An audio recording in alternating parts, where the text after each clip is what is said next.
जय हिंद दोस्तों। तो आज हम लोग करने वाले हैं आर्मी अग्निवीर का जीके और जीएस का क्वेश्चन, जो कि इस क्लास में आपको टॉप 25 क्वेश्चन मिलने वाले हैं आपको। और ये जो क्वेश्चन रहेंगे हिंदी और इंग्लिश दोनों में रहने वाला है। तो इस क्लास को आप लास्ट तक देखिएगा। आप अगर आर्मी का किसी भी आप ट्रेड का तैयारी कर रहे हैं, जीडी हो, ट्रेडमैन हो, क्लर्क हो, टेक्निकल हो, यानी कोई सा भी हो, आपको सब में हेल्प करने वाला है। और ये जो मैंने क्लास लाया है आपके, मैंने जितना सारा प्रैक्टिस कर सेट करवाया है, क्वेश्चन पेपर करवाया है, उसी में से आपको क्वेश्चन निकाला है। तो इस क्लास में आप लोगों को कम से कम 20 क्वेश्चन करना ही है।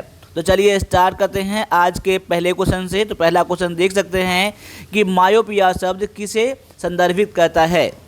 मतलब कि मायोपिया जो है किससे संबंधित है, क्या है। तो यहाँ पर ऑप्शन में दिया गया है, इस ऑप्शन को देख लीजिए आपका यहाँ पर आंसर क्या है। तो यहाँ पर देख सकते हैं, यहाँ पर ऑप्शन नंबर बी में ये आपका एक निकट दृष्टि दोष होता है, ठीक है, जिसमें कि क्या होता है कि पास वाले चीज़ को आप क्लियरली देखते हैं और दूर वाले चीज़ को धुंधला दिखाई पड़ता है या कम दिखाई पड़ता है, ठीक है। इसे क्या कहा जाता है, निकट दृष्टि दोष कहा जाता है। ये मायोपिया कहलाता है। अब देख लीजिए यहाँ पर, इसमें कई बार आपको एग्जाम में आता है कि इसको दूर करने के लिए, इसको ठीक करने के लिए कौन सा लेंस का उपयोग किया जाता है। तो इसमें अवतल लेंस का प्रयोग किया जाता है, ये भी आप लोग नोट कर लीजिएगा। अगले क्वेश्चन में है कि चिकन पॉक्स किस प्रकार के रोगजनक द्वारा होता है। तो चिकन पॉक्स जो होता है ये होता है वायरस के द्वारा होता है। तो ऑप्शन नंबर बी में दिया गया है आपका वायरस, आपका यहाँ पर करेक्ट आंसर है। आगे है कि मानव शरीर की मूल संरचनात्मक इकाई क्या कहलाता है। मानव शरीर की मूल संरचनात्मक इकाई जो है ये आपका सेल कहलाता है, यानी कोशिका जो है आपका यहाँ पर करेक्ट आंसर है। अगले क्वेश्चन को भी लगाइए आप लोग, और मेरे आंसर बताने से पहले आप लोग अपने आंसर को चेक करिएगा मेरे आंसर से। तो यहाँ पर दिया गया है कि विटामिन डी की कमी से कौन सा रोग होता है। तो विटामिन डी की कमी से इस ऑप्शन में से आपका दिया गया है रिकेट्स, जो कि ज़्यादातर बच्चों में पाया जाता है, ठीक है। तो ऑप्शन नंबर डी है आपका यहाँ पर करेक्ट आंसर। आगे है कि मधुमेह यानी कि डायबिटीज़ किस अंग के खराब कामकाज के कारण होता है। यानी कौन सा अंग जो है, कौन सा ऑर्गन जो है ये बढ़िया से काम नहीं करता है, तो ये आपका मधुमेह कहलाता है। तो यहाँ पर देख सकते हैं ऑप्शन नंबर बी में अग्नाशय जो है, इसमें क्या होता है, इंसुलिन का प्रवाह होता है, स्राव होता है, इसलिए आपका ऑप्शन नंबर यहाँ पर बी जो है करेक्ट आंसर हो जाता है। आगे दिया गया है कि मानव शरीर में कितना प्रतिशत पानी होता है। तो ह्यूमन बॉडी में टोटल कम से कम यहाँ पे देख सकते हैं कि 60 से 65% क्या होता है, वाटर होता है, पानी होता है। तो ऑप्शन नंबर बी जो है आपका यहाँ पर करेक्ट आंसर हो जाता है। आगे दिया गया है कि एनीमिया किसकी कमी से होता है। एनीमिया जो होता है ये आपके आयरन के कमी से होता है। तो ऑप्शन नंबर आपका बी है आपका यहाँ पर करेक्ट आंसर। अगले क्वेश्चन को भी देख लीजिए यहाँ पर। तो यहाँ पर आंसर देने से पहले इस आंसर क्वेश्चन को देख लीजिएगा, इसमें कई सारे आंसर इसमें हो जाते हैं अलग अलग, बस पूछने का तरीका होता है। यहाँ पर बोल रहा है कि भौतिक के जनक किसे कहते हैं, यानी कि फादर ऑफ फिजिक्स क्या है, मतलब फादर ऑफ फिजिक्स कौन है। तो यहाँ पर देख सकते हैं, यहाँ पर आपका आंसर ऑप्शन नंबर सी है, न्यूटन जो है, न्यूटन आइजैक भी कहा जाता है। तो ऑप्शन नंबर आपका सी है करेक्ट आंसर। ये आपका फादर ऑफ फिजिक्स है। तो आपको मैंने करवाया था कि मॉडर्न फादर, यानी कि अभी के फादर ऑफ मॉडर्न फिजिक्स, मैं आपको यहाँ पर लिख देता हूँ कि फादर ऑफ मॉडर्न, ठीक है, फिजिक्स का जो कौन है, modern father of modern physics, यानी कि आधुनिक भौतिकी के जनक कौन है, आप लोग कमेंट कीजिएगा। ये मैंने क्वेश्चन करवाया है, इसमें मैं थोड़ा सा चेंज किया है कि भौतिक के जनक किसे कहते हैं। तो यहाँ पर न्यूटन आइजैक है। बाद बाकी आप लोगों को फादर ऑफ मॉडर्न फिजिक्स का आपको आंसर कमेंट करना है। आगे है कि सोडा वाटर तैयार करने में किस गैस का उपयोग किया जाता है। तो सोडा वाटर को तैयार करने में कार्बन डाइऑक्साइड की ज़रूरत होती है। तो ऑप्शन नंबर आपका सी यहाँ पर करेक्ट आंसर हो जाता है। आगे दिया गया है कि H2SO4 किसका रासायनिक सूत्र है।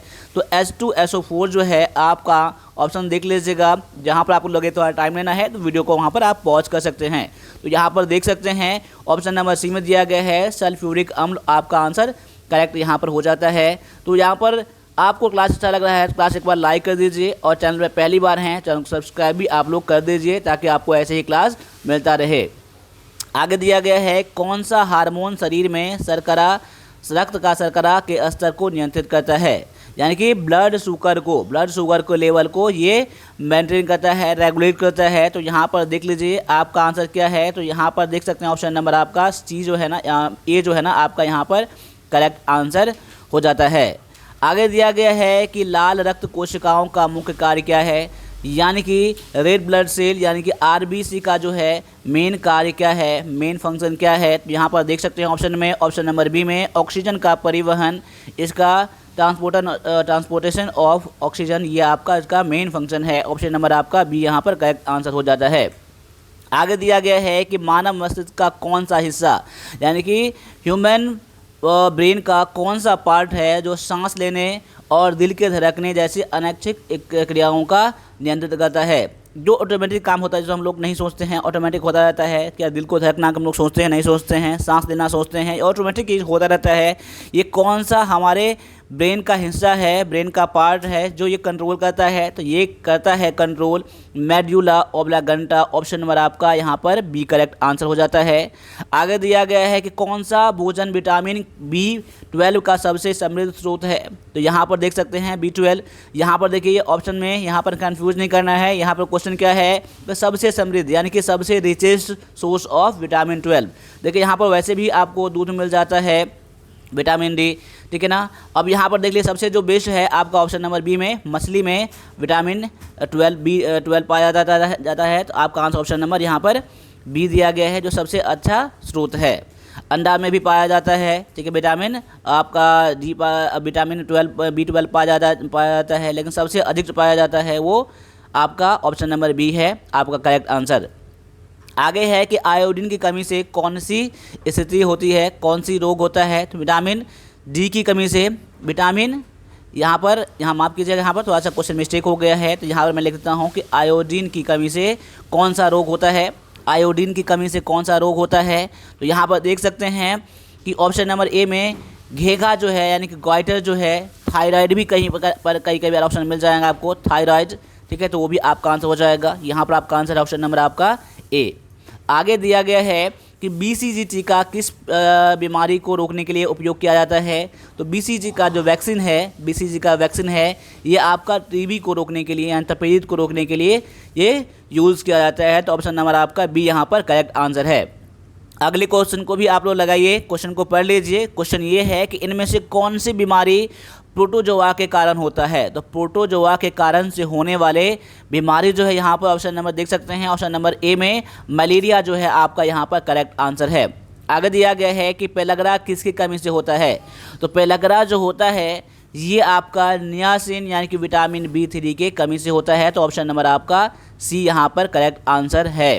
अब अगले क्वेश्चन को भी देख लीजिए, आपके अकॉर्डिंग यहाँ पर आपका आंसर क्या हो जाएगा। तो क्वेश्चन ये है कि हीमोग्लोबिन मुख्य रूप से कहाँ पाया जाता है। तो हीमोग्लोबिन जो है मुख्य रूप से आपका लाल रक्त कोशिकाएं पाया जाता है। जहाँ भी हीमोग्लोबिन रहेगा वहाँ पर आप लाल याद रखिएगा, यानी कि रेड ब्लड सेल में हीमोग्लोबिन पाया जाता है। तो ऑप्शन नंबर आपका बी यहाँ पर करेक्ट आंसर है।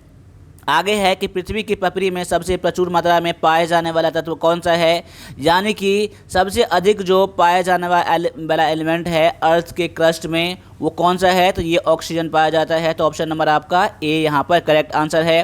अगले क्वेश्चन को भी लगाइए, यहाँ पर क्वेश्चन जोर से लगाइए और क्लास को लास्ट से जरूर दिखिएगा और लास्ट में कमेंट करके बताना है कि आपने 25 में से कितना क्वेश्चन करा है। तो यहाँ पर क्वेश्चन है कि शुद्ध पानी का pH मान कितना होता है, यानी कि pH value of pure water का कितना होता है। तो यहाँ पर आपका आंसर ऑप्शन नंबर यहाँ पर बी आना चाहिए। ऑप्शन नंबर बी अगर आपका आंसर है तो बिल्कुल आपका आंसर करेक्ट है। अगले क्वेश्चन में है कि कौन सा नियम कहता है कि चालक के माध्यम से प्रवाहित धारा उस पर लगने वाले वोल्टेज के समानुपाती होता है। ये कौन सा नियम कहता है। तो ये जो कहता है आपका ओम का नियम कहता है। तो ऑप्शन नंबर आपका बी यहाँ पर करेक्ट आंसर है। आगे है कि पौधे में छोटे छिद्रों के माध्यम से पानी के नुकसान को, यानी कि वाटर जो लॉस होता है, उस प्रक्रिया को क्या कहते हैं। तो उस प्रक्रिया को आपको वाष्पोत्सर्जन कहा जाता है, यानी कि ट्रांसपीरेशन कहा जाता है। तो ऑप्शन नंबर आपका बी यहाँ पर करेक्ट आंसर है। आगे दिया गया है कि ECG क्या मापता है, यानी ECG क्या मेजर करता है। तो यहाँ पर देख लीजिए, ECG आपने कई बार सुना होगा, ये जो है आपका हार्ट के एक्टिविटी को मेजर करता है। तो ऑप्शन नंबर आपका बी यहाँ पर करेक्ट आंसर हो जाता है। अगले क्वेश्चन में है कि डायलिसिस किस उपचार के लिए संदर्भित किया जाता है। तो डायलिसिस जो होता है ये आपका हार्ट के फेल्योर के लिए माप आ जाता है। तो ऑप्शन नंबर आपका बी करेक्ट आंसर है। तो अभी मैंने 25 क्वेश्चन करवाया है, 25 क्वेश्चन में कितना क्वेश्चन आपके करेक्ट हैं आप लोग कमेंट कीजिए। और भी आपको क्लास अच्छा लगा है तो क्लास को लाइक कर दीजिए और सब्सक्राइब नहीं करा सब्सक्राइब भी कर दीजिए, ताकि हम लोगों का मोटिवेशन ऐसे ही बना रहे और मैं आप लोगों के लिए मैं बेस्ट से बेस्ट क्लास लाने का हमेशा कोशिश करता रहूँगा। तो मिलते हैं अगले क्लास में, तब तक सभी से फिर से जय हिंद जय भारत।